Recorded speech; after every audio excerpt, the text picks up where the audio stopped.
अस्सलाम वालेकुम नाज़रीन, कराची धमाके में तबाह होने वाली बैंक बिल्डिंग के हवाले से अहम इंकशाफ सामने आया है। जी हाँ, आपको बताते चले, शेर शाह के इलाके में होने वाले धमाके में तबाह होने वाली बैंक बिल्डिंग के बारे में अहम इंकशाफ हुआ है।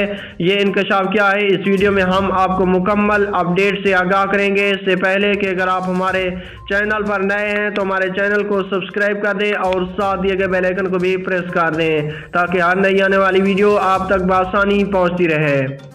तो जी हाँ नाज़रीन, आपको बताते चले, निजी टीवी समा न्यूज़ के मुताबिक शेरशाह में मखदूम होने वाली इमारत नाले पर बनी हुई थी। नाले पर किसी भी किस्म की तमीरात की इजाज़त नहीं है। जहां से नाला गुजर रहा है वहां बैंक कायम था। बैंक की बिल्डिंग काफ़ी पुरानी थी जिसका कोई रिकॉर्ड भी नहीं। वाज़ेह है कि बैंक की बिल्डिंग में दोपहर के वक्त होने वाले धमाके में 16 अफराद जाँ बहक और 16 जख्मी हो गए थे।